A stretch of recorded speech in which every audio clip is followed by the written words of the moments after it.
When you worked at Disney, did you ever discover any crazy secrets about the parks? Joe, I know some secrets about Disney that would take your breath away. When I was 21, I was an intern in the Imagineering office. One day at work, I needed some advice on a project, so I walked into my boss's office. To my disappointment, my boss wasn't there. But in his office, I saw an old, rusty brown book that piqued my curiosity. I picked it up and started glancing through it. What I read in the book was nothing short of mind-boggling. The book detailed plans for a secret cryogenic chamber hidden underneath Cinderella's castle.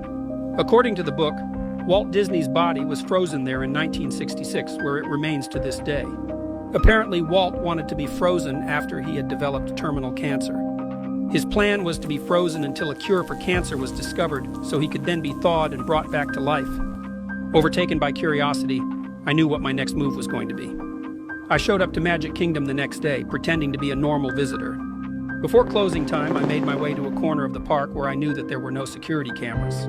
I camped out for a few hours, and at 2 a.m., I finally made my way to the castle. I used my notes that I wrote down from the book and navigated through a labyrinth of hallways and hidden doors. Finally, I reached a white door with a big cursive W written on the front. I entered the 9-digit code and made my way in. I was amazed. Inside was exactly how the book said it would be. The room was a state-of-the-art preservation lab, illuminated by the glow of massive machines. In the center of the lab was a clear glass cryogenic capsule. Lying beneath the capsule was what appeared to be Walt Disney's frozen body. I was in utter disbelief. I spent a few minutes inspecting the lab before the silence inside was shattered by the sound of approaching footsteps. A man in a black suit opened the door and immediately started chasing after me.